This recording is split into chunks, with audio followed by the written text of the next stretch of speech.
Morning children. Just now we have seen the class, but still I'm afraid that some people may not understand, so I thought I'll send a slides also along with I have recorded my voice and I have sent.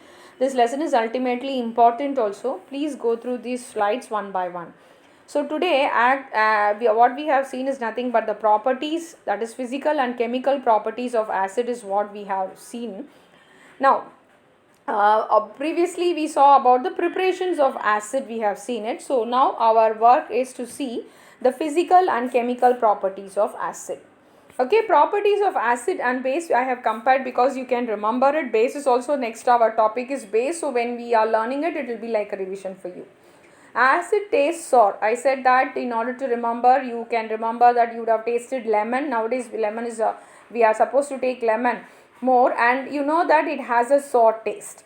Okay, and it does not feel slippery, and for that I gave an example. Soap is nothing but a base. Usually it is very slippery, but acids are not like that. And the pH is less than 7, that is 0 to 6.9. It is an acid, and when you put in water, it releases hydronium ion. When H plus combines with water, it forms hydronium ion. It will corrode metals. Not only the metals, it can corrode even our skin, so we should be careful in when we are using acid. When it reacts with the metal, it always liberates hydrogen gas, and acid can turn blue litmus paper red. This is already known to us. So these are the properties of it. And the acids, they can occur in the form of a solids and also liquids. Okay, and the sulfuric acid will be charring our skin. When it falls on our skin, the skin becomes very black. When nitric acid falls, it makes our skin yellow in color. Okay, and the HCl gives amber color to the skin. Carbonic acid and organic acids are not corrosive because you know that your mother uses vinegar in pickles. You would have heard telling vinegar is used in pickles. Okay, acetic acid, that is. So they are not that corrosive. And also that you know carbonic acid, which is used in some of the soft drinks, so it is not that harmful. So it is not that all the acids are harmful. Some acids are a little bit harmless also. How do we identify an acid? An acid can be identified using an indicator. What you see now in the picture is that is the structure of phenolphthalein indicator. The two structures are there, one with hydrogen and one without hydrogen. So in the acid medium, it will always have this hydrogen content. So what happens is when this hydrogen is present in the acid medium, what happens is the indicator phenolphthalein does not get any color, but when it is put on the base, you can see that it forms a double bonded O.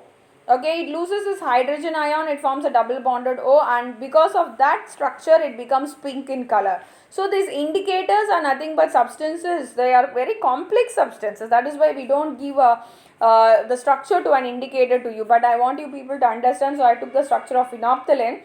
So what happens is this phenolphthalein in different medium, they have a small alteration in the structure because of which it gives pink color in the basic medium. Apart from that, we have some other indicators also like methyl orange. Methyl orange, what happens in the acidic medium, it will change from orange color to pink, whereas phenolphthalein remains colorless in the acidic medium. So acids can be identified by an indicator. Not only that type of indicator, it can be identified by olfactory indicators also. Those substances whose smell changes in the acidic or basic solutions are called as olfactory indicators. Okay, olfactory indicators are nothing but the substances when they are put in the acid or basic medium, there is a change in the color, change in the odor, and the change in the odor can be detected, then we call them as olfactory indicators. For example, onion has a characteristic smell. Okay, and when a base is put in onion, what happens is the smell cannot be detected. So onions give the smell only in the acidic medium. Same way, vanilla extract has a characteristic pleasant smell. In basic solution, the smell can't be detected only, whereas in the acidic solution, the smell can be detected. So onions have a characteristic smell. When basic solution is added, the smell can't be detected. Okay, when in the basic solution, the smell of the onions cannot be detected. Onion has a characteristic smell. I think you people would have known that. Yes. Now when you come to the chemical properties of an acid, the first one is that Zinc plus sulfuric acid gives zinc sulfate plus hydrogen. With this we have already seen in the last year. In the preparation of hydrogen in the laboratory, we have answered number of questions also why granulated zinc is used in the preparation of hydrogen in the laboratory. So when the metal is treated with an acid, it forms salt plus hydrogen. This is one of the first property that we are seeing. But one exception is that nitric acid is not used in the preparation of hydrogen. This will come as give reason. This is because nitric acid is a very good oxidizing agent. What happens is that the hydrogen which is liberated by the metal will be converted into water. So the purpose is of manufacturing hydrogen cannot be, it is not satisfied. That is the reason nitric acid is not used in the preparation of hydrogen in the lab.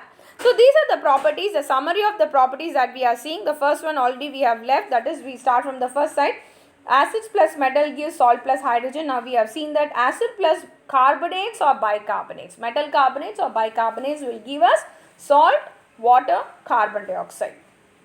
Okay, this you can remember, bicarbonate or baking soda is added to make the cakes in order to make it fluffy. Why? Because it liberates carbon dioxide. Okay, that is the reason. And metallic oxides is nothing but a base. Okay, metallic oxide and metallic hydroxide, both are bases. It's a neutralization reaction. Acid plus base gives salt plus water. Okay, salt plus water. Okay, when ammonium hydroxide. Okay, when ammonium hydroxide is also treated with HCl, what will happen again? Ammonium chloride will be formed, salt, and again water will be formed. So the three reactions, one is neutralization reaction, one is with the metal, one is with the carbonates and bicarbonates. What is the next reaction? You can see three reactions I have given it here. Number one is sulfite. Okay, sulfite is what you are seeing in the picture.